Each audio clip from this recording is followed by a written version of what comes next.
December 7th, 1811. The fog had been low and yellow all day, the kind that carries soot on its back and secrets in its folds. By night, it thickened over the East End until the gas lamps wore halos, and Ratcliffe Highway moved like a slow river of breath and footsteps. Sailors washed up from distant oceans. Carters rolled past with the same cargo every night: grain, coal, rumour. Inside a narrow linen draper's shop not far from the docks, a new family counted the day's coins and folded away white fabric that would look clean only until morning. He was a young tradesman, 1 year into marriage, stubborn about accounts. She was quick-handed, with a voice like a steady needle. Their baby slept between the walls, like an unwritten promise.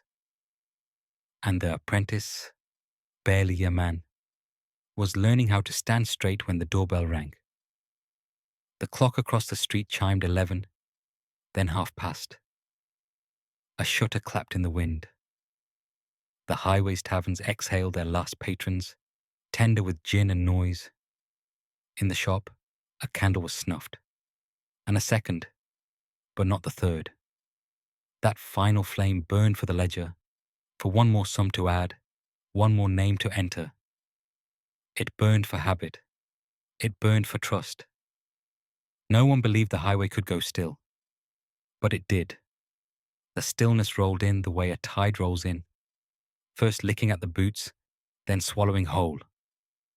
The apprentice heard it and did not know what it was. The mother heard it and lifted her head. The father felt it in the hinge of the door and the cheap iron of the lock. Silence as a presence, silence with weight. And in that silence, the handle turned. Later, the city would argue about sounds. Some said there was a scratch on the shutter, a polite rattle.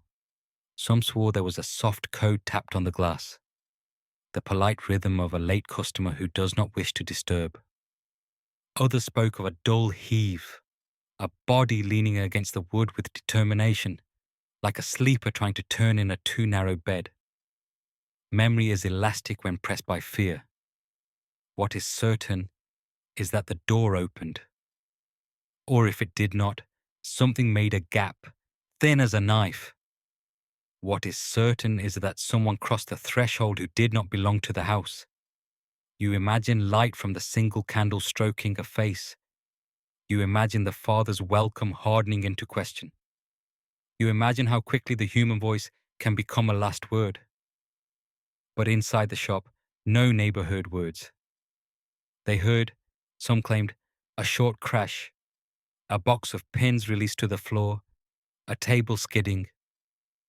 Then nothing. Then only the highway again, pretending not to notice. It was the air that told on the crime first, not a scream. The air that leaked through the keyhole with the smell of copper. A neighbour passing by. He had been to buy tobacco, or so he said. Paused at the sour tang and frowned at the half-dim candle still showing through a seam in the curtain. The shutters were barred. The front door had slipped back into itself, neat. He moved on. He looked back. He moved on again.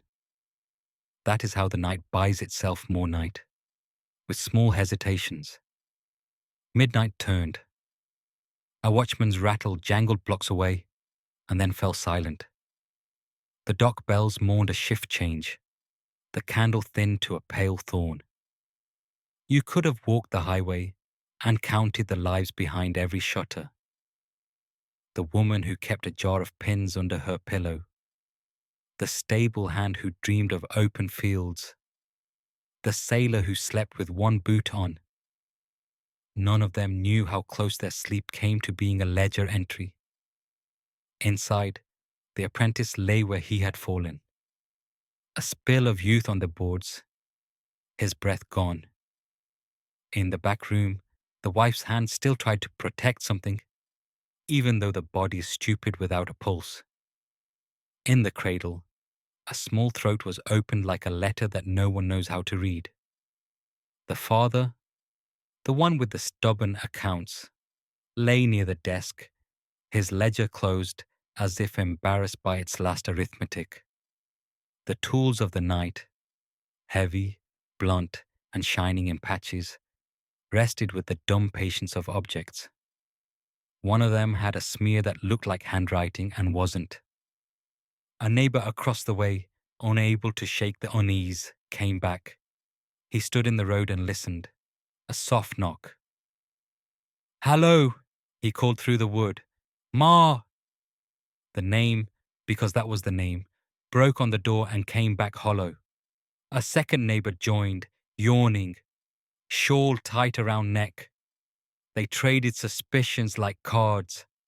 A shutter could have stuck. The young wife could have fainted. The baby could have been sick. Excuses are small rooms with comfortable chairs. When they finally went to the night watchman, he arrived slow, offended to be needed. He brought with him a truncheon and the authority of someone no one usually respects.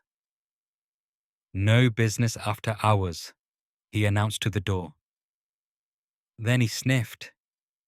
He smelled the copper too. He knocked. He tilted the lantern so the flame drew a jagged ribbon on the shop window. "Marr!" he called, and the lantern threw back a weak glimmer that looked like an answer if you wanted one. Behind the door the lock grinned. The watchman set his shoulder to the wood.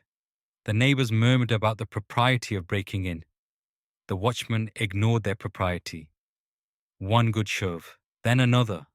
A brace splintered. A hinge complained. The door sighed like someone relieved of a secret.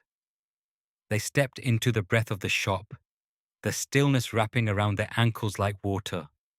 Light travels fast, but understanding crawls. The lantern found the apprentice first. Surprised eyes under hair gone dark and wet. The neighbors recoiled. The watchman swore at no one. Then the light moved on. Past the counter where fabric swatches still held the creases of daytime fingers. Past the narrow curtain to the back. It found the wife. It found a cradle. It refused to find the father for a moment, as if delay could negotiate with reality. Then it found him, at last, near the desk, his final posture still stubborn. The ledger had closed on a page that would never balance. There was a track across the floor, half footprints, half suggestion, down from the counter toward the rear room and back, as if whoever had come in had reconsidered a dozen times what to do next and decided on everything.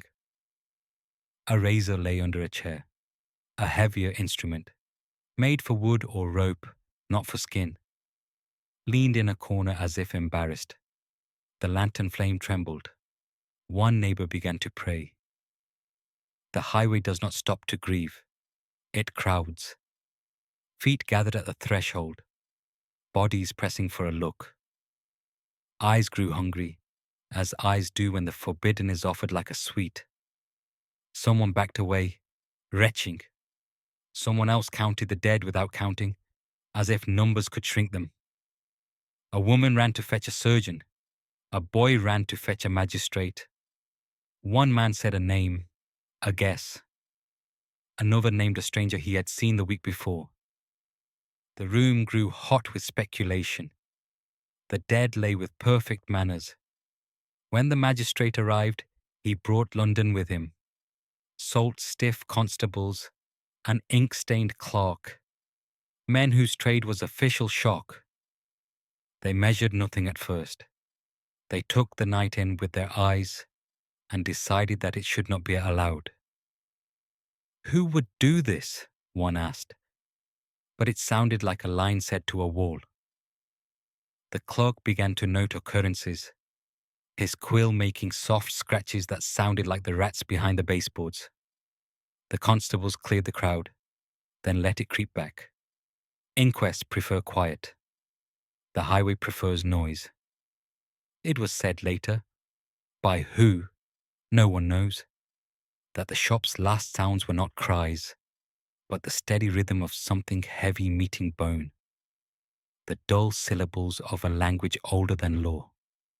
It was said that the baby never woke, but that is mercy invented after the fact.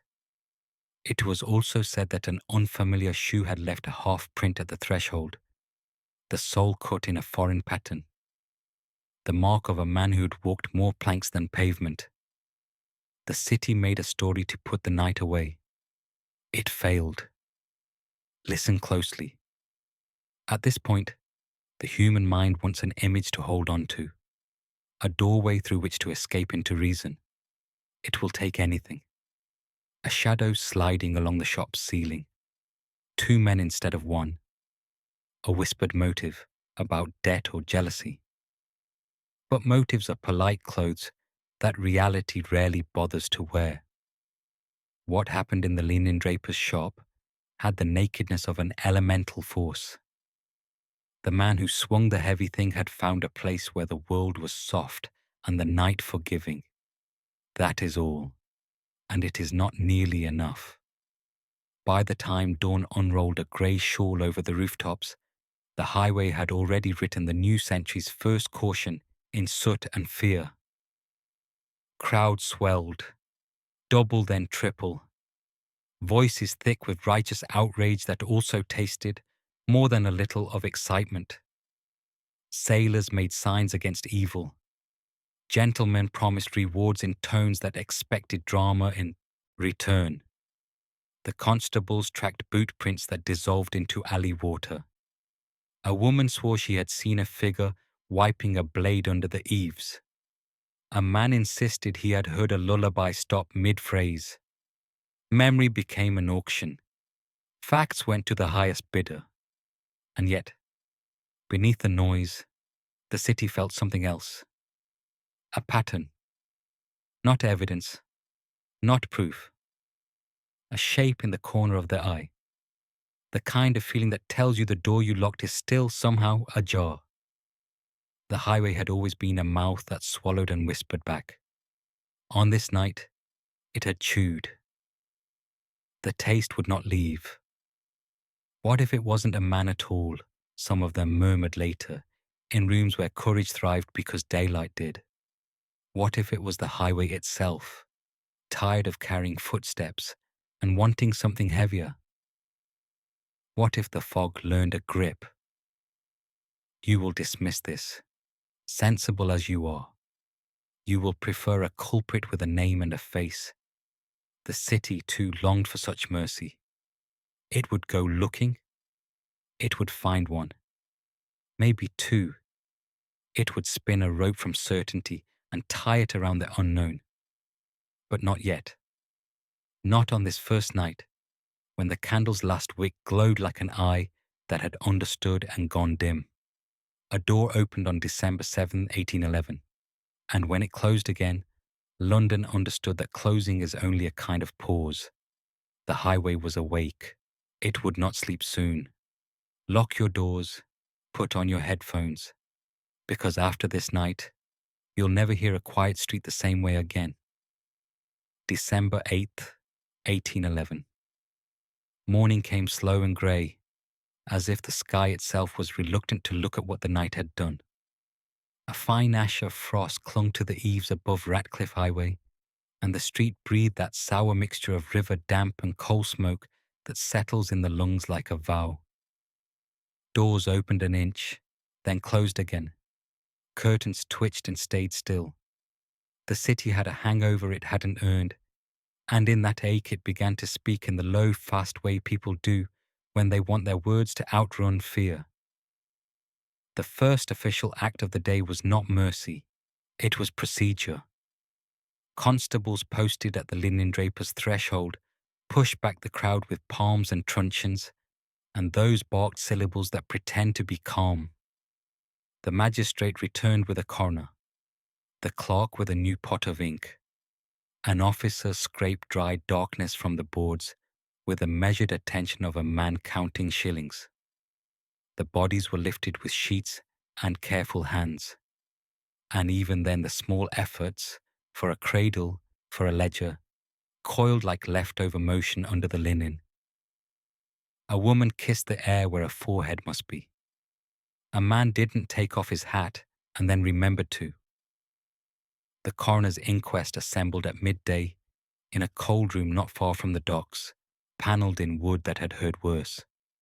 A table, a row of chairs, a juryman with a stained cuff, a surgeon with the careful diction of a man who knows the weight of each word.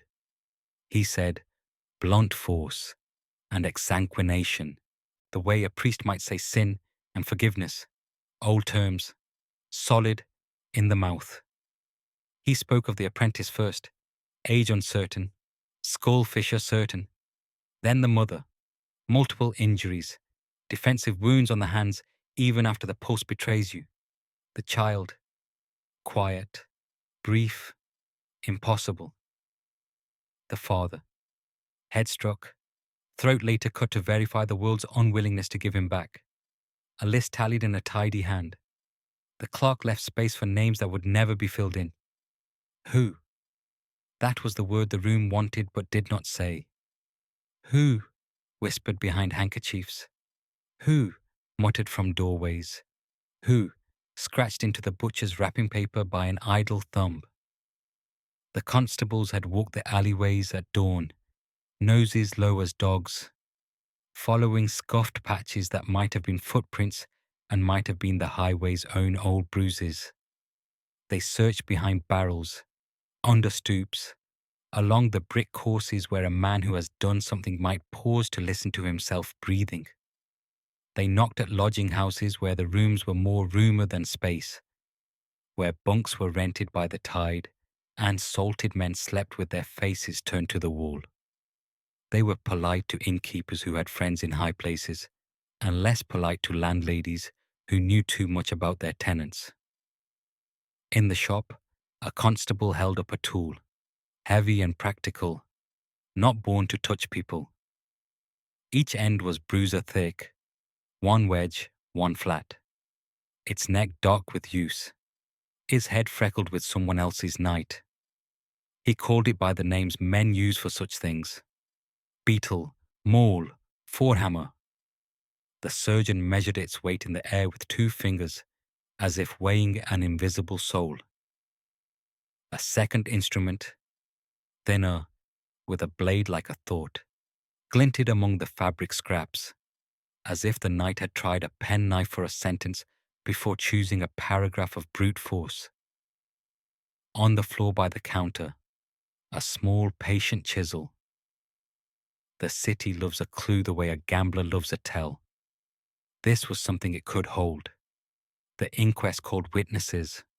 A neighbour swore he had smelled copper at the keyhole, but thought it was a trick of the damp. Another swore he had heard a lullaby stop, as if silence had rung a bell. A watchman admitted to grumbling before he broke the door. It sounded different now. Grumbling is cheap until it is recorded.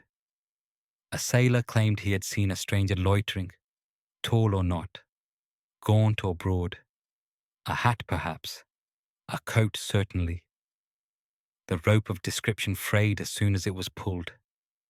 The jurymen nodded, as if nodding made it truer. The first theory arrived like a coach with bad springs. Robbery. The highway is not a place of saints, but robbery prefers haste and open doors, not households erased like chalk. The till had been touched, perhaps. A few coins might have scattered. Fabric lay wrinkled like water, but the ledger was not stolen. Daylight custody of facts does not mean certainty. Still, the theory was tried on and adjusted at the shoulders. If it pinched, no one said. By afternoon, London's mouth was open wide. Pamphleteers began sharpening quills. Printers warmed presses with fresh coal. Broadsides promised truth while bargaining with terror. A gentleman in a fine coat offered a reward in the booming cadences of a man who had never truly been afraid in the dark. The Bow Street men, the famous runners with their soft boots and hard eyes, entered the story as if they had always been promised to it. They measured angles of entry that might not have been there. They asked about debts, quarrels, recent dismissals, curses half spoken. They sent boys to fetch names. They sent men to lean on those names until they produced other names. The first name to lift its head had sea salt on it. This part of the city speaks maritime like a second language. There was a public house not far off, shutters bright with fresh paint, where a certain lodger had been seen telling stories that earned him ale. He was a seafaring man, pale in a way that suggests long journeys in poor air, with a hollow to his cheeks shaped like patience. He had eyes that did not settle. He had come off a ship and into a hammock in a crowded dormer room above the bar, where men slept in shifts, and the rafters knew all the world's curses by their first names. He had a temper, someone said. Or he had no temper at all, someone else said. Which can be worse? He had borrowed a small sum and not paid it back. He had been seen with a tool not unlike the heavy one now sealed in a sack. He had a piped clay pipe with a cracked bowl. He had hands that remembered rope. The inquest listened, then put the name to one side. Names are dangerous. Better to have 3 than 1. Dusk returned like a bleak idea, and with it, the other ministry. Fear.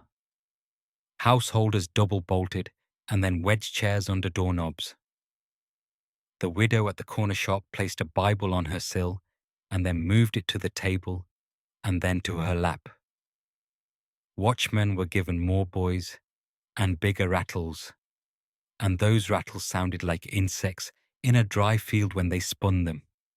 Hopeful, irritating, useless until they weren't. A rumour went the length of the highway and back again. The killer had been seen buying a new coat. Another rumour. He was a foreigner, because foreigners are the city's favourite ghosts. Another. He had no face at all, only a scarf where his features should be. The mind makes monsters with whatever cloth is at hand. Outside the linen drapers, candles massed behind windows across the street, until the highway looked as though it had split open an eye and refused to blink. People watched the dog shop the way one watches a grave, half expecting the earth to move. The shutters held. The door stayed shut with that prim little grimace.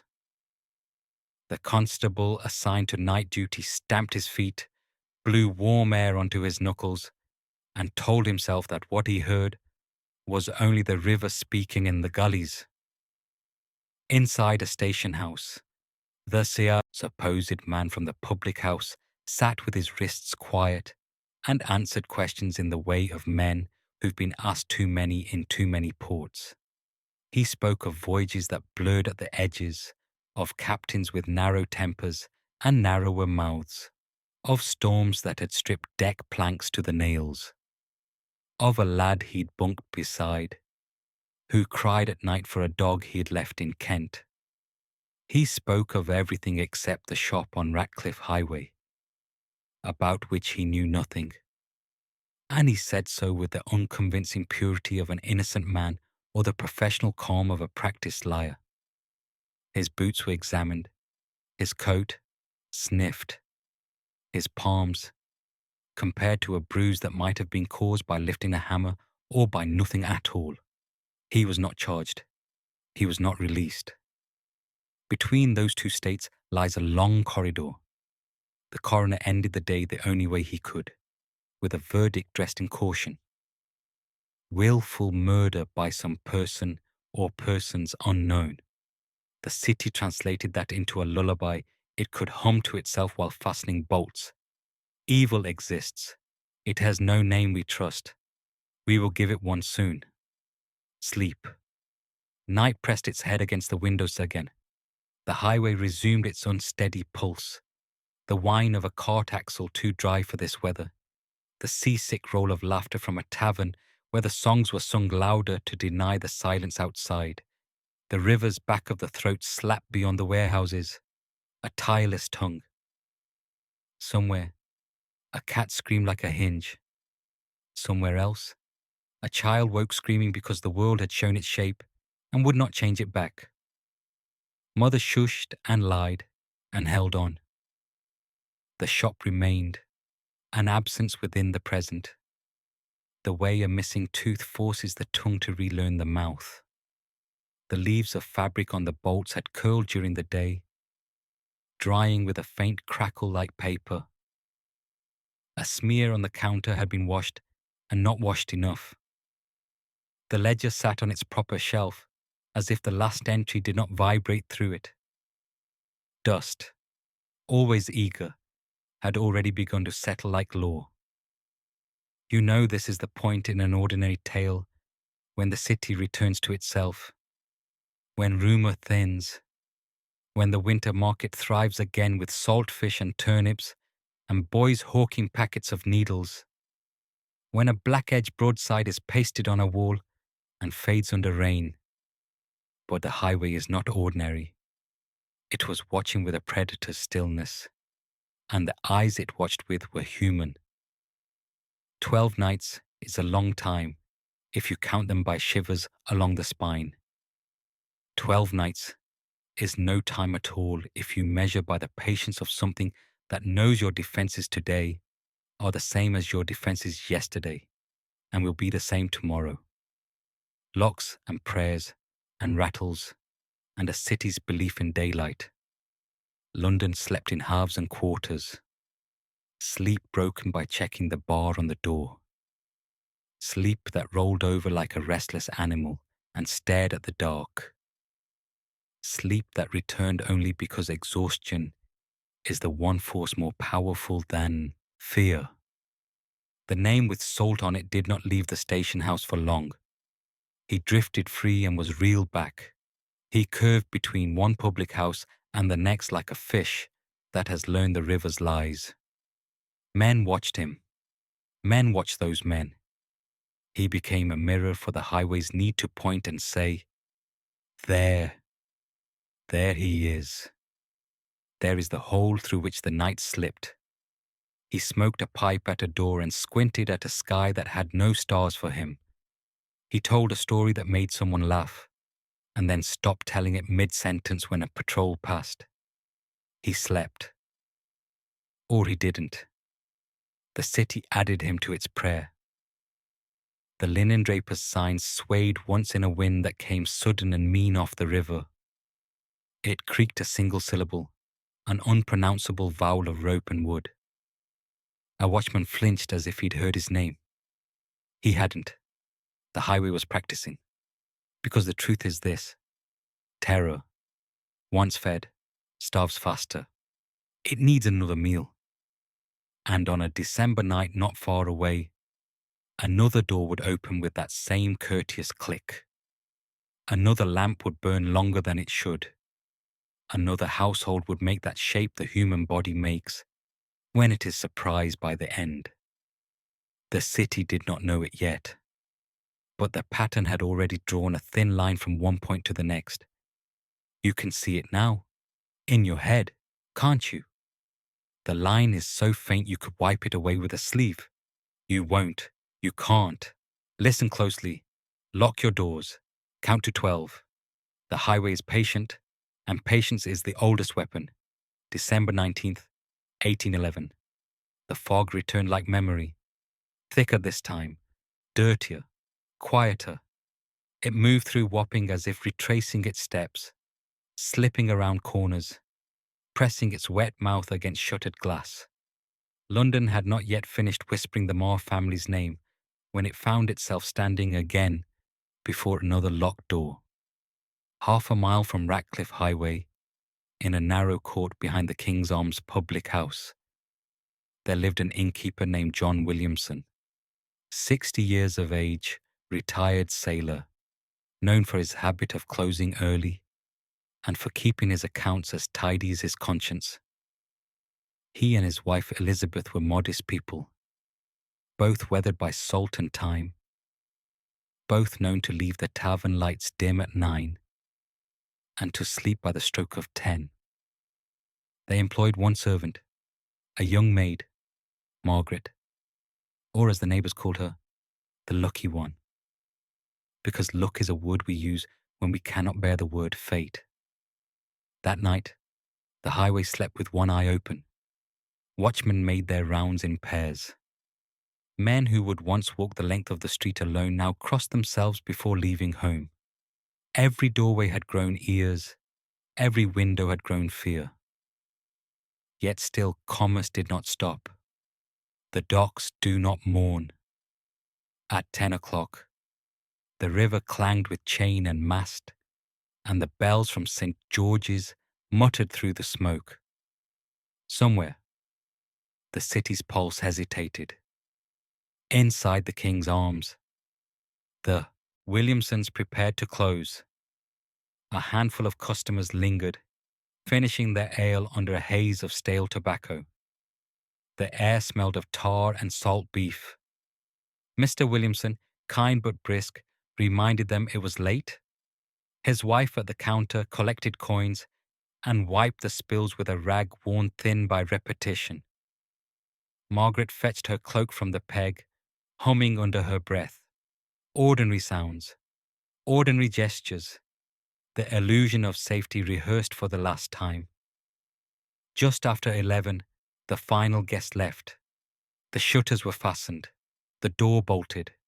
The street lamp outside burned with a feeble hiss. In the upper room, the Williamsons settled. The maid retired to her quarters at the back of the house, small, low-ceilinged, a narrow window opening onto the alley. She lay down still wearing her stockings, the way one does when sleep is a negotiation. Then, a sound. Not the kind that frightens at first. A slow, methodical creak. The hinge of the back door, perhaps. Wood sighing against iron. A house talking in its sleep. Margaret sat up, listening. Silence followed. She smiled at herself for her foolishness, for letting stories creep beneath the blanket. She lay back. A minute later, something heavier. A thud. Not loud, but close.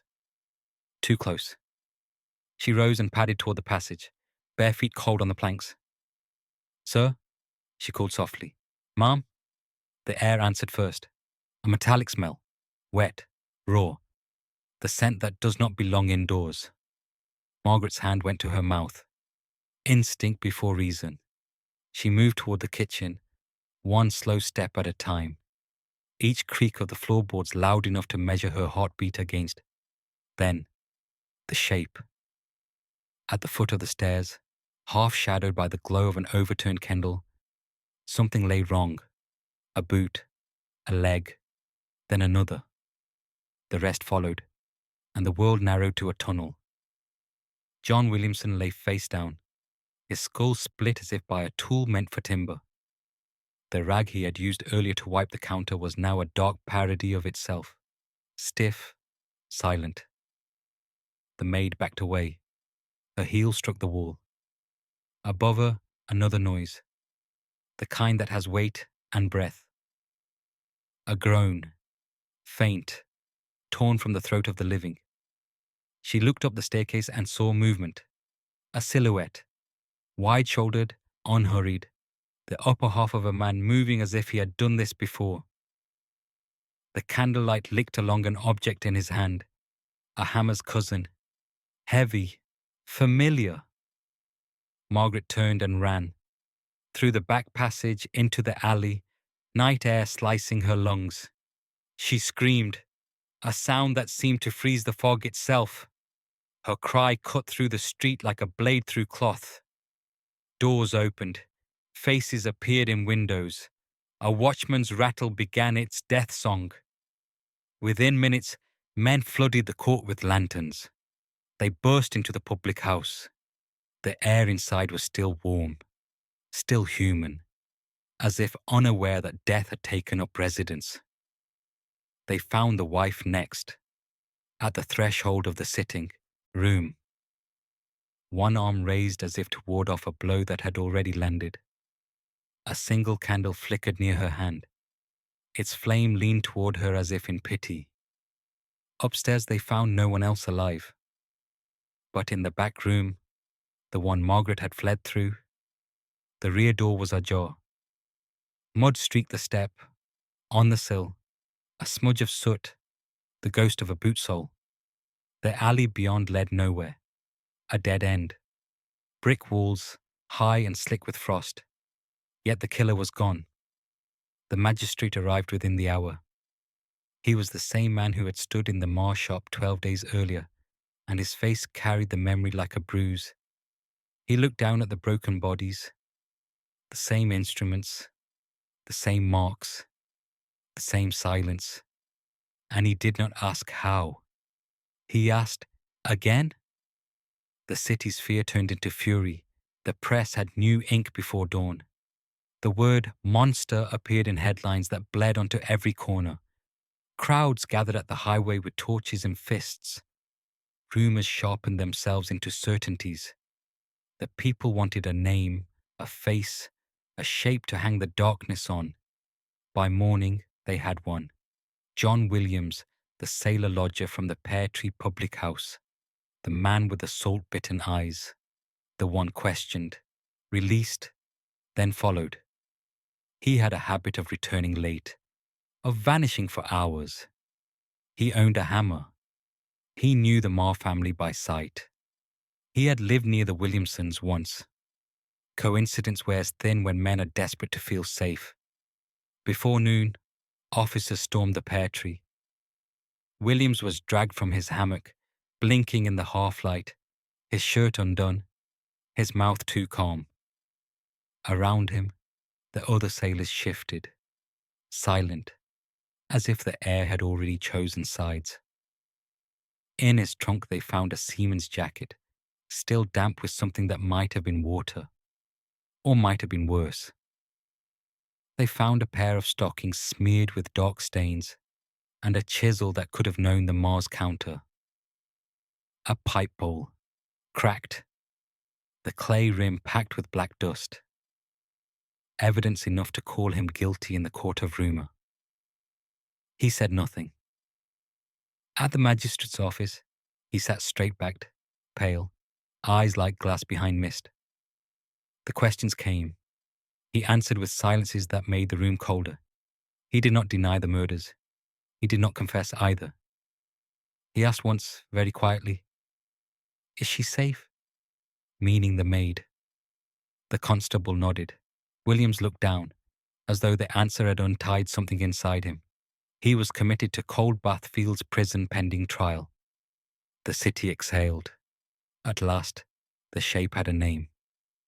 But London's dread did not subside. It shifted, because names can lie, because guilt too easily fits the wrong man. The sailors who knew him said he was gentle, that he read the Bible when drunk, that he gave his last coin to a beggar. Yet others said he had strange fits, moments of vacancy where he'd stare through people as though seeing something else behind them. They said he muttered at night, words without sense, curses without language.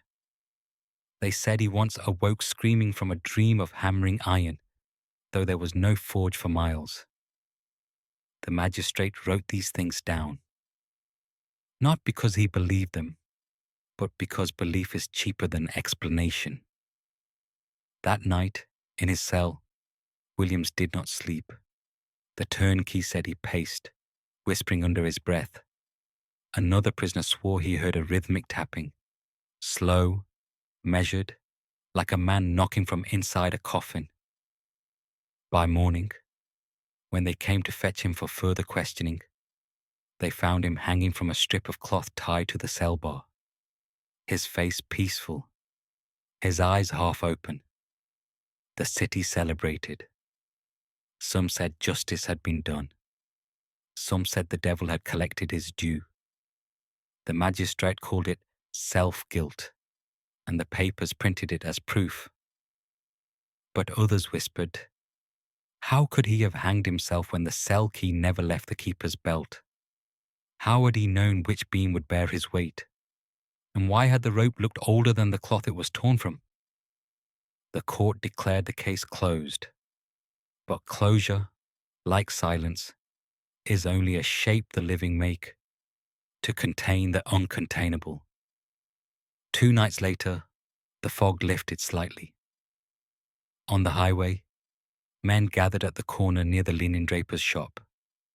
They carried Williams's body through the streets, a grotesque procession of relief and spectacle.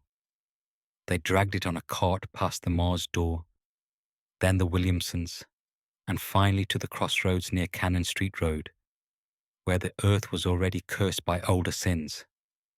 There they buried him in the traditional way of murderers, face down, a stake through the heart. The crowd cheered. Dogs barked. The air was thick with ale and righteousness. But beneath that noise, something deeper stirred. The feeling that the city had not silenced anything, only fed it. Because fear does not die when the body of a man is buried. It shifts houses.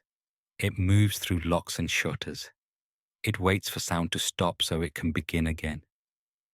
In the weeks that followed, the highway tried to heal. The shops reopened. The children played in the alleys, though their laughter sounded cautious. The fog still came, though now it carried whispers instead of footsteps. People would say they heard hammering sometimes, faint from the direction of the churchyard. Others said the smell of blood lingered at the Marr's doorway, even after lime was poured over the boards. The watchmen doubled their rounds. They learned not to look down certain alleys, but the city remembers in its bones. Every stone on Ratcliffe Highway holds the impression of that winter. Every fog carries an echo of those cries. And when night falls thick and yellow, you can almost hear a slow, deliberate rhythm under the wind. Thud, pause, breath. Maybe it's the river tugging at its moorings. Maybe it's the city's heart still hammering. Or maybe, just maybe, it's something that never left.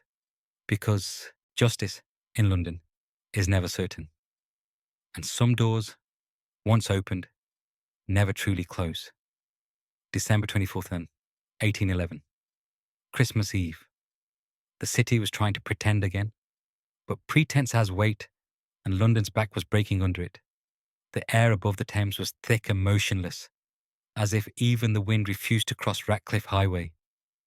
Every bell that rang that night sounded wrong, muted, swallowed before it reached the street. They called it peace. It was not. It was exhaustion. The murders of the Marr and Williamson families had been folded into the public imagination, retold until the horror began to dull, until it could be printed, sold, and sung about in taverns. Broadside ballads were printed with woodcut skulls and blood-black type. The Ratcliffe Highway horror became a phrase that carried both fear and fascination. The city told the story so often, it thought that speaking it might empty it of power. It did not. The fog still came every night, heavier than air, lower than the roofs, as if something in it had learned to crawl. And those who lived along the highway swore the fog smelled not of coal or damp, but of rust. They barred their doors and watched their own reflections warp in candlelight. Even the watchman refused to whistle. Yet the law had spoken. The case was closed. John Williams, sailor and supposed killer, was dead and buried at the crossroads, face down, a stake through the heart. London called that justice. But those who had looked at his face, the jailers, the magistrate, even the hangman, knew something else. He had not looked like a man who feared damnation. He had looked like a man who understood something that no one else had. They buried him near the turning of Cannon Street Road, where 4 streets meet in the shape of a wound. And the next morning, the ground had shifted. The stake was still there, but the soil around it had sunk a little, as if it had drawn breath in the night. For weeks after, people passing the crossroads claimed the earth moved beneath their boots. Not much. just enough to make a man step quicker. Some said they heard knocking under the cobblestones, 3 beats, then silence, as if a craftsman somewhere below was still at work. The authorities dismissed it as fancy. But London lives on fancy. The whole city is built on ghosts and guesses. By the turn of the new year, the crowds had thinned, the torches had burned out, and the press had found other deaths to decorate. Yet in the narrow courts between Ratcliffe Highway and Wapping, in the cramped lodgings above gin shops, no one forgot. The children whispered of the man who came out of the fog. His face a blur, his hands iron dark. Sailors swore they saw him on the river stairs at night, his outline shimmering on the tide like oil. And mothers would hush them.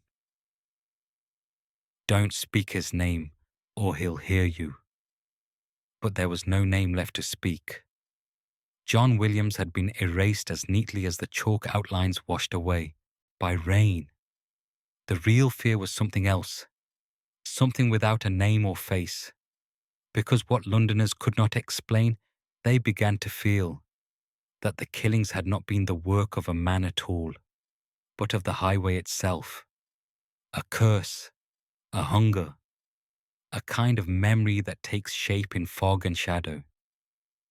The streets between Shadwell and Wapping had swallowed blood before, and would again.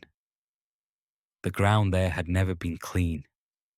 The fog that winter was different, heavier, more deliberate. The way it lingered at doorways, the way it pressed its face against windows, the way it seemed to pulse when the watchmen passed with their rattles. It began to feel alive. One night, a sailor returning late to his lodging stopped near the crossroads. The air was still, the lamps distant. From somewhere ahead, a hollow knocking, slow, patient. He thought of carpenters, then of coffins. He turned to go, but the sound followed, matching his steps. When he looked back, there was no one, only the mist moving against itself. He ran. The next morning, his landlady found him feverish, raving about a man with no face who carried a hammer that rang like church bells underwater. By dusk he was dead. The magistrate called it illness. The highway called it memory. By February, the name Williams had become shorthand for fear. Children played at the murderer, tapping walls with sticks and running away laughing. But even in laughter there was unease. One night, a group of boys dared each other to dig near the crossroads. They scraped the dirt and struck something hard, a length of wood, splintered, blackened at one end. They ran home before seeing more. The next morning, the earth was smooth again, as if it had never been touched. Years passed. The shops changed hands. The Marr's linen drapers became a grocer's, then a tea room. The King's Arms was rebuilt, though no one kept it long. Every landlord spoke of footsteps on the stairs, of doors found open in the morning that had been bolted the night before. One woman swore she saw a man standing behind her in the mirror of the upper room, broad-shouldered, silent, holding something in his hand that glimmered just before the glass went dark. She left the next day and never came back. London grew around the highway, swallowing it like scar tissue. The docks expanded, the warehouses climbed higher, the ships grew taller. But beneath the new cobbles, beneath the tram lines and the wires, the same pattern remained. The same cold breath rising from the earth when the fog rolled in. The same 3 beats echoing faintly underfoot. Thud, pause, breath. Every few decades, it happens again. Not the same house, not the same tool, but the same silence before the scream, the same inexplicable calm afterward, the same marks, clean and precise, as if the city itself were repeating an old ritual. Each time the papers call it a crime reminiscent of the Ratcliffe Highway murders. Each time Someone suggests that the ghost of John Williams has risen. Each time someone else reminds them that ghosts don't swing hammers, but no one ever thinks to ask what does. Tonight, if you walk the stretch between Shadwell and Wapping, you'll find the cobblestones uneven near the old crossroads. You'll pass the spot where the stake once stood. There's no marker now, just a patch of darker earth where the street refuses to stay dry. And if you stand there long enough, when the fog comes low and the wind dies, you'll hear it. A sound beneath your feet, rhythmic, patient. It could be the river's tide shifting under the city. It could be the pipes rattling with age. Or it could be something older, something that remembers. London forgets everything eventually, but the ground remembers what it's asked to hold. The Marrs, the Williamsons, the man who carried their names into the dark. All of them are still there, in the stone and the soil, whispering to anyone who lingers too long. And the highway, still breathing, still hungry. So if you ever find yourself walking alone through Wapping after midnight, and you hear slow footsteps behind you, steady, careful, keeping pace with yours, don't look back. Don't run. Just listen. Because what's following you may not be a man at all. It may just be London remembering. And once the city remembers you, it never forgets.